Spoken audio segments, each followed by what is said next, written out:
Okay, everyone. This will be the body of Christopher Creed, chapter 19.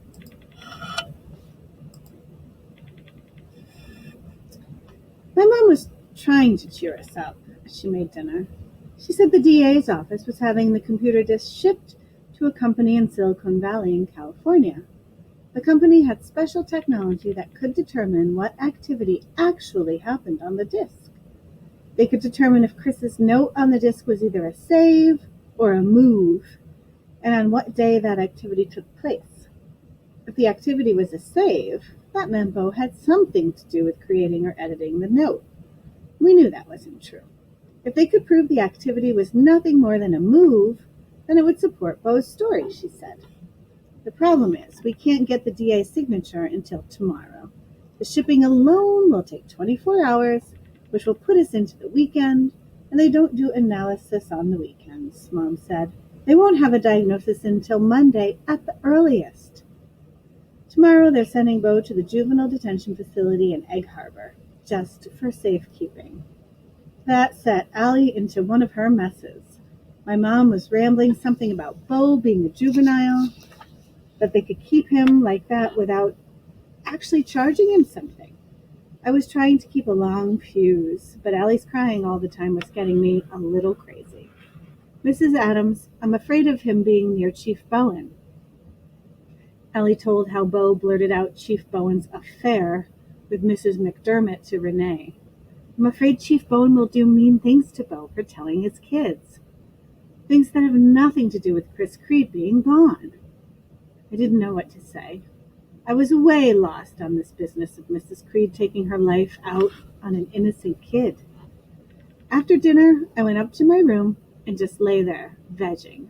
The whole thing was reminding me of this Bible story Leandra told me one day. The Bible stories she learned in her childhood were scarier than the ones they taught in my church.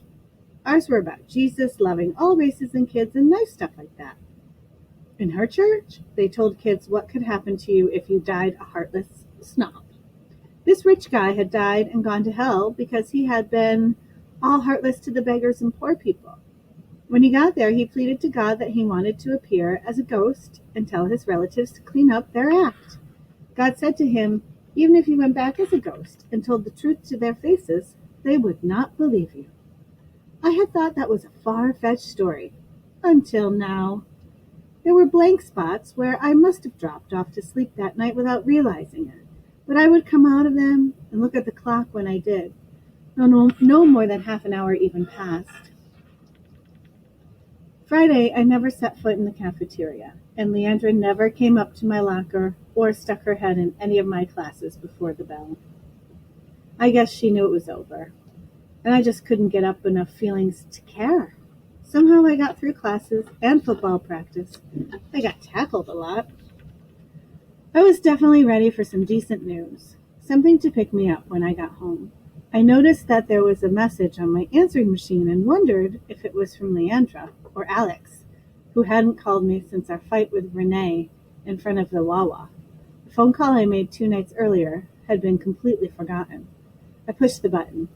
Hi, I'm Isabella. You forgot to leave your name, so this message is for whoever called me. Yeah, you can come over any time. I'm here this weekend, except Saturday. My mom's taking me to the mall. My mom's taking me to the mall. I remember seeing Chris at the mall with his mom a few times, despite how the rest of us went with our friends. Sounded like Isabella and Chris were two of a kind. I stared at the answering machine and listened to the message a couple more times. Something about the sound of her voice made me curious. I guess I had expected her to sound really shy and hesitating. Creed had written shyness around her every move. She just sounded like a friendly person who was nice. And she had misunderstood me. I said I just wanted her to call, not that I wanted to come over. But all of a sudden that sounded like a really good idea. I needed to get out of this town. I told my dad Allie and I wanted a change of scene, and we wanted to go eat and walk on the boardwalk. He dropped us off in front of Chris's uncle's restaurant around dinner time. I watched his car drive away before steering Allie up to the boardwalk. Neither of us was very hungry. This was a great idea, I said. It felt awesome to get out of the woods for a while. You look better, she grinned at me. Past couple nights I thought you were getting suicidal yourself. Did anyone ever tell you that you get too emotionally involved in things? No, I said. I didn't think I'd ever had anything to become emotionally involved in before. She was laughing.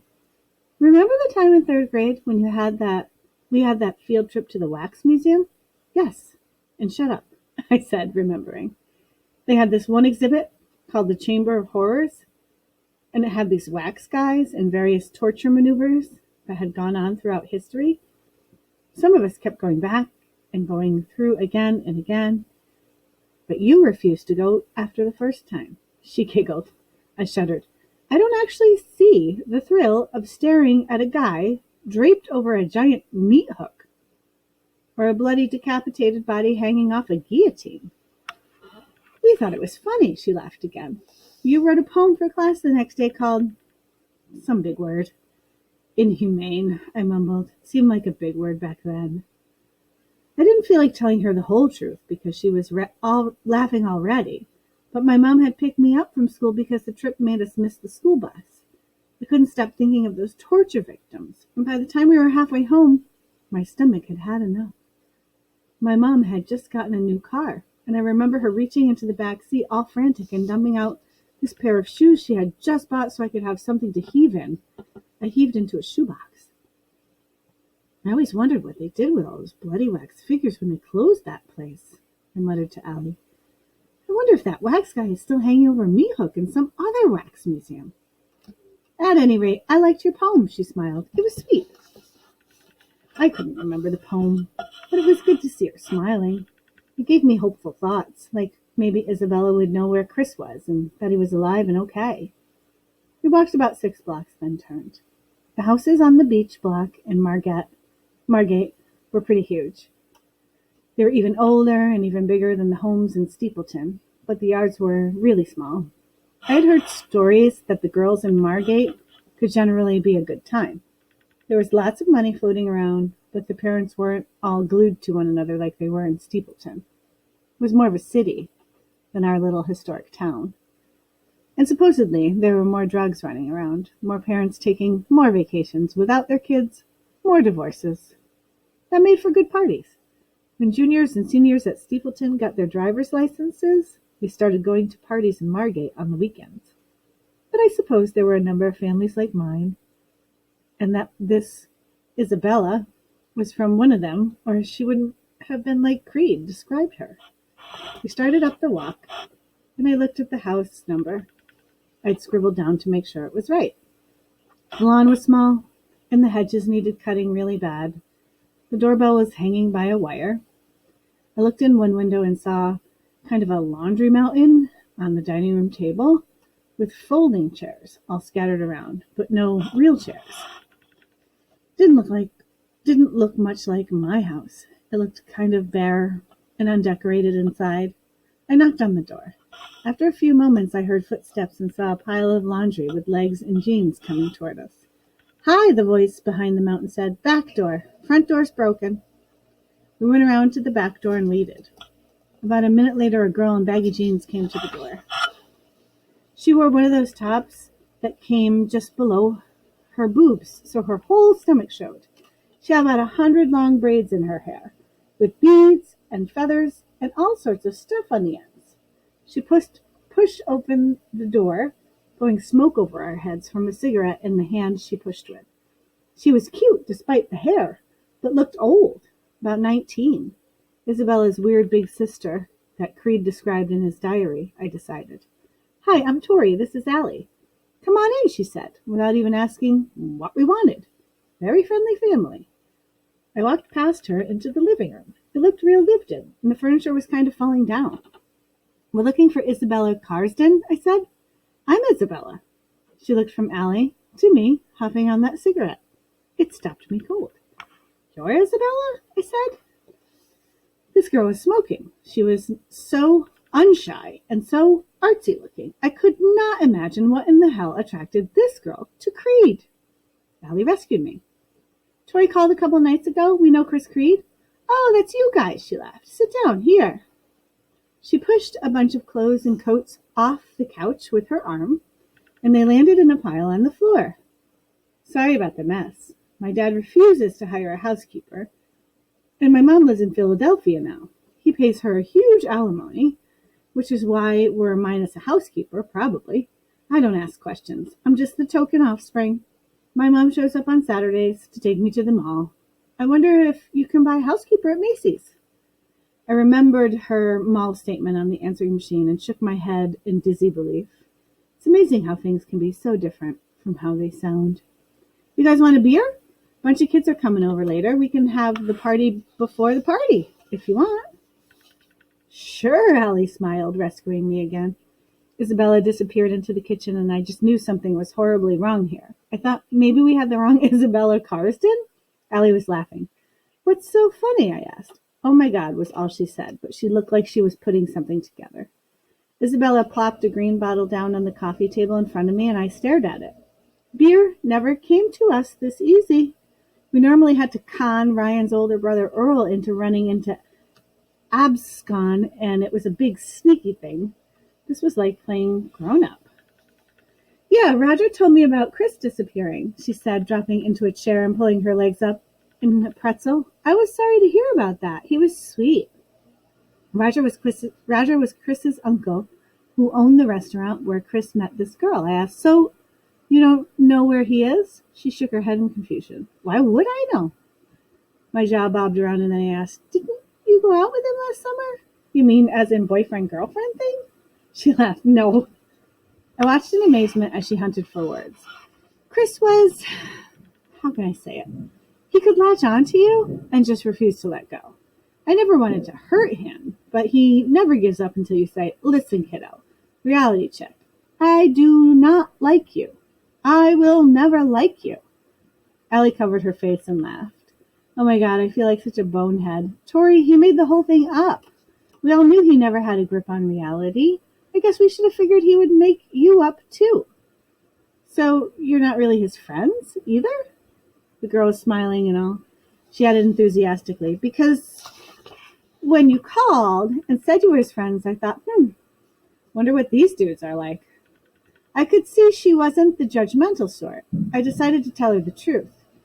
We had this diary. We got a hold of it. You're all over the place in it. That's why I thought you might know where he is. Oh, Jesus, she muttered. What did he say in this diary? Allie told her about the walks down the boardwalk, the thing on the beach, and this one outrageous sex scene that she must have read when I wasn't around and hadn't told me about. Isabella just kept shaking her head, and every once in a while she would nod. That is like 90% fiction, she said. Here's the real story. One day on my lunch break, he asked me to go for a walk on the boards with him. I thought, why not?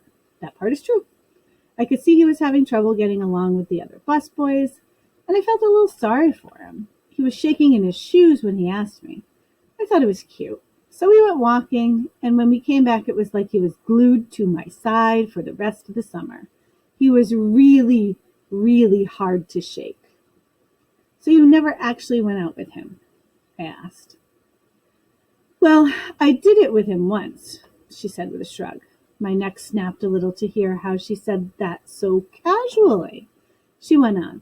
I couldn't shake him, and after a while I thought, maybe he just needs to hook up with somebody. So why not? But it just made him 10 times worse. I wish I hadn't now. Doing a virgin is not all it's cracked up to be. I watched this girl, trying to imagine what it would feel like to have a runaway life like this, just parties and having sex with people at random. And I couldn't get over that Creed spent his summer writing in great detail about something that never happened at all. It was nuts. And this one time he told me he wanted to visit my aunt, who's a psychic.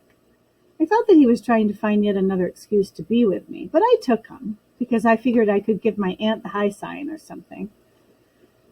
There have been times before when I was trying to ditch some guy and my aunt would pretend to give him a reading and say that he shouldn't be with me. The woman of your dreams is waiting if you will let go of this wrong relationship. It worked a couple of times, so I let her tell his fortune with the tarot deck. I figured halfway through I would kick her under the table and give her the eye. She just started reading the tarot cards, and before I knew it, she said, I see death in the woods. She read Death in the Woods about 3 times and finally scared him so bad he wanted to leave. She laughed pretty hard. Really, I asked. Was your aunt faking? I don't think so, the girl shrugged. I never gave her a sign. I've been meaning to ask her, but it's not like the kid was a big part of my life or anything. She stopped herself from giggling, remembering the situation. He did start to leave me alone more after that. In fact, he got kind of serious towards the end of summer. Serious and quiet. You know how he was always laughing and grinning and trying to get attention? Yes, we both chimed. Who knows, maybe he started to think about suicide at that point. I hope not, but she shrugged. Pretty weird, huh? We both nodded. It was weirder if the aunt hadn't been faking. Can we ask your aunt if she was being serious? I asked. Sure. She stood up with another shrug, and I thought she was going to the phone. Bring your brew. She lives over the garage. The garage was no neater than the house.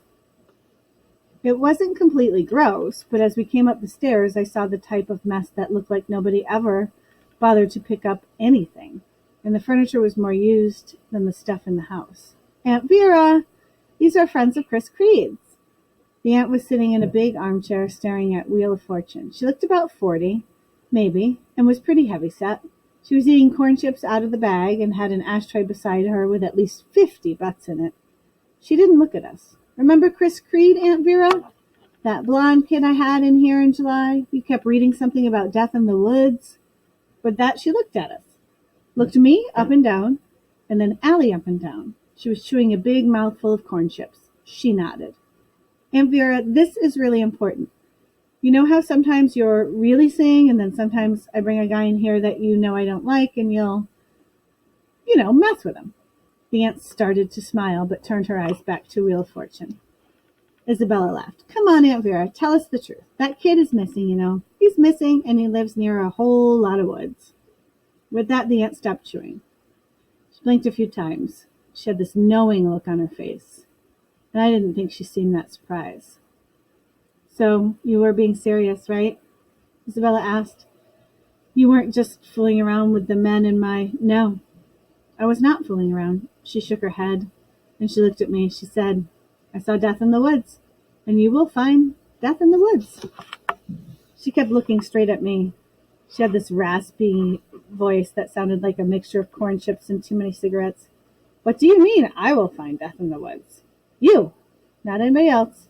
When you are alone, you will find him in the woods. I watched her, trying to decide what was going on here. I wasn't so naive as to think I would come in here and find a bunch of lit candles surrounding a woman with a bone through her nose.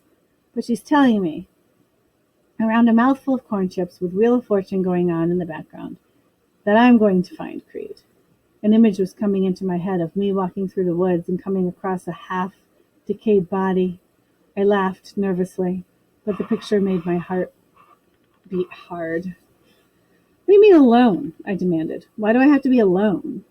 The woman shook her head with a shrug and said, I just see you finding him when you are alone. Nobody is with you. Can she really do that? My head snapped toward Isabella. This just felt all weird, all wrong. Yes, she can do that. Isabella nodded hard. She can meet somebody on the street or in a restaurant and just see things about them. Sometimes a lot of things, sometimes just a few things. But yeah, she's doing it to you right now.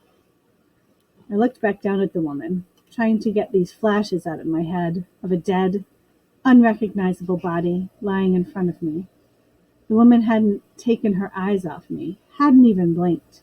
It made me want to run. Somehow I didn't. Are you saying that he's really and truly dead? I asked. This time she actually closed her eyes. She took in a long breath of air and let it out slowly. Then she nodded. I see him. He's dead. But this was crazy. But I don't want to find him dead in the woods while I'm alone. That's gross. It was terrifying. Allie and I had just been talking about that Chamber of Horrors making me puke once, and those guys were made of wax. If I came across a bloody body of somebody I knew, I could not imagine it. Maybe I would never go into the woods again, and that would be the end of that? I guess she didn't understand my meaning, because she said, oh, it's not all woods. It's a primitive cemetery, something like that. A burial ground? Allie asked. She nodded. You will find him shot through the head on a primitive grave. There are other graves around, but this one is marked with 3 large rocks. My chest turned to fire because I could picture right where she was talking about. There was a clearing inside the Indian burial ground. Legend had it that the Indians cleared it to bury their dead, and the pine trees never grew back. That's where Alex and I had played King of the Hill, right there, on those 3 rocks. Chris Creed is dead, I mumbled. You're saying that Chris Creed is definitely dead. I got hot and dizzy. I had said many times myself he might be dead. But you're never prepared to hear something like that. It was like Chief Bowen had said the word murder the day before. Only this was worse. She was telling me I was going to find him. Oh, I rarely say specifics as definite fact, the woman said quickly. I turned to see her eyes staring back at mine like she was trying to cover herself somehow. I'm saying I see death in the woods. I'm saying it has to do with this boy. You just told me he was shot through the head, you stupid witch. My brain was heaving. Look, don't play with me, I muttered to her. This isn't funny.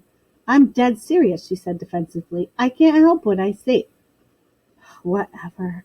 I was thinking how many times Alex and I jumped and played on those rocks, never thinking, that they marked an Indian grave. Probably 50 times in our childhood we jumped off those rocks. She was sitting there with corn chip pieces dribbling down onto her huge chest. I couldn't believe this woman with manners like a pig could just blow out something psychic. I don't know what manners had to do with it, but I was hypnotized, watching her. Allie cleared her throat shyly and said, Can you see how he died? Did somebody kill him? Or did he kill himself? The aunt looked down, blinking into her lap until she swallowed more corn chips. And she nodded. Suicide. He killed himself. I mean, will the police be able to see that it was suicide? Allie reworded it. She was thinking about Bo, I realized. If that's what they want to see, she said with a shrug. Not very encouraging. Well, my brain was screaming with questions, and I just threw one out. They already searched the Indian burial ground last Saturday. Nobody saw anything. How could all those searchers have missed a dead body in the middle of a clearing? She did that thing where she shut her eyes, took in a deep breath and let it out. She said, the dead didn't want to be seen. They can do that, hide until they get what they want. I wanted to say, this is bull. The dead don't play hide and seek. And you're insane. She spoke up before I had the chance. Be careful about your actions. A person's liberty is at stake here. Bo's liberty. I stared back and tried to think of ways she might be playing with me. She was definitely covering herself with that, I rarely say anything as definite fact. It made me mad, because I figured she was BSing me. But how could she make up those rocks or that clearing that I knew so well? I wanted to ask her where Creed got the gun, but every time she had opened her mouth, it just got worse and worse. I didn't want to hear anymore. I handed back the almost full beer bottle to Isabella. Thanks for your time. Oh, God, I'm sorry. She came barreling down the stairs behind me and Allie. I should have told her not to startle you. Discretion is not her strong suit. That's why she's not in business. Like, who would invest in her? I stalked off toward the street, with Allie following me and Isabella apologizing behind us. Isabella finally went back to her house to party some more and forget this whole schmear, I guessed. That girl was too weird for me, Allie. And the aunt? You want to know what I think? Here's what I think. I think Creed is a very, very impressionable person. If she said she saw death in the woods, she could have put the idea in his stressed-out head. He might never have done it except for her big-mouth psychic might. I think she should be arrested. It's not her fault that Chris was messed up, Allie said quietly, but I wasn't in the mood to be sweet. And that girl, oh my God, let's just get laid with a sheltered kid because we're bored or something? The girl is messed up, that's all. But she's no more messed up than Chris was. She's just cooler about it. I glanced at her, irritated, wondering how she could make this the girl so fast and so sure. I guess that somehow going through family junk can have its flip side. Like it can make you more insightful, more generous maybe. Allie was making me feel guilty on top of my heart attack. Are you going to go look in the woods? She asked. I realized that was the answer. No, I'm not. Not tonight, not tomorrow, not 10 years from now. If I ever get the chance, I will tell Mrs. Creed, and she can haul her sorry ass in there and look. I'll never go in the woods alone again. Ellie nodded and just walked along beside me, like she didn't want to tangle with my foul mood. That was a good idea, because she would have lost. Okay, so that was chapter 19, In the Body of Christopher Creed. Thanks for listening.